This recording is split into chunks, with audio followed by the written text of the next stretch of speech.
రవి నాయక్ అనే రైతు, ఆయనకు 2.5 ఎకరాల పొలం ఉంది. పోయిన సంవత్సరం 2 బోర్లు వేసి బోర్లు పడక అప్పుల పాలైండు.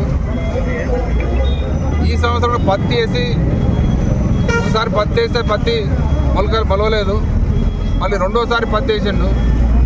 ఈ రకంగా పూర్తి అప్పుల పాలై ఏం చేయాలో తెలియక పాయిజన్ తీసుకొని ఆత్మహత్యకు కూనుకోవడం జరిగింది. ఈ ప్రభుత్వ పాలన ఎంత భయంకరంగా ఉందంటే, ఎంత అసమర్థంగా ఉందంటే, మరి ఆ రైతును జడ్చర్లలో ఇక్కడ మేము ట్రీట్మెంట్ చేయలేము, మా తన స్టాఫ్ లేదు, మీరు మామనాడు తీసుకెళ్ళండి, మామనాడు పంపించడం జరిగింది. మామనాడు తీసుకెళ్ళిన తర్వాత అప్పటికే లేట్ అయింది. జడ్చర్లనే 100 పడకల ఆసుపత్రిలో ఫుల్ స్టాఫ్ ఉండి అక్కడే ట్రీట్మెంట్ ఇస్తే ఆ వ్యక్తి ఈరోజు బతికేవాడు. మా ప్రభుత్వంలో మరి ఇక్కడ నేను 100 పడకల ఆసుపత్రి సాంగ్ చేయించింది దీని కొరకు.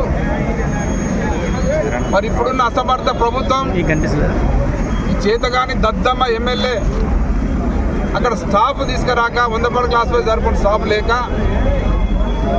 ఆ వ్యక్తికి అక్కడ జడ్చర్ల ప్రభుత్వ 100 పడకల ఆసుపత్రిలో ట్రీట్మెంట్ అందక ఈరోజు అతను చనిపోవడం జరిగింది.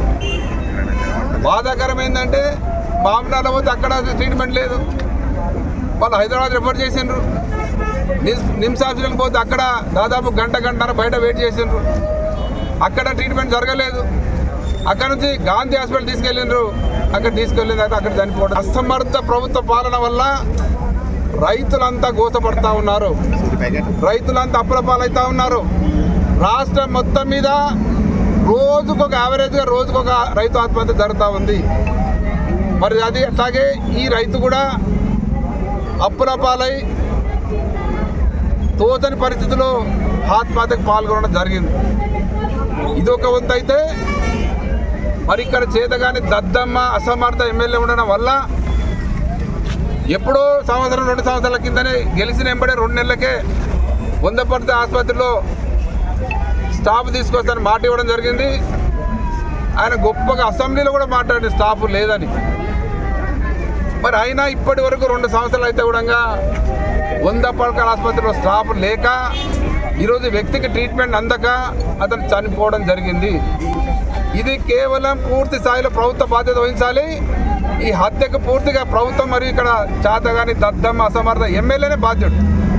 ఎందుకంటే ఈ అసమర్థ ఎమ్మెల్యే చేతగానితనం వల్ల ఈ హాస్పిటల్లో స్టాఫ్ లేనందున, డాక్టర్లు సరిగ్గా లేనందున అవసరమైన ట్రీట్మెంట్, ఎమర్జెన్సీ ట్రీట్మెంట్ అందించక ఆ రైతు చనిపోవడం జరిగింది. పడతా ఉన్నారు.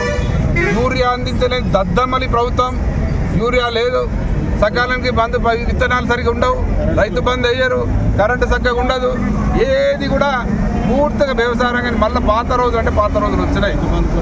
ఆ రోజే కేసీఆర్ చెప్పింది క్లియర్గా, మీరు పొరపాటు చేసి మరి 50 లక్షల పారితోషికం అందించాలని ఈ సందర్భంగా ప్రభుత్వాన్ని డిమాండ్ చేస్తున్నాను. ఈ దద్దమ్మను, ఈ అసమర్థ ఎమ్మెల్యేను ఈసారి డిమాండ్ చేస్తాను. మొన్న నేను చెప్పినా నేను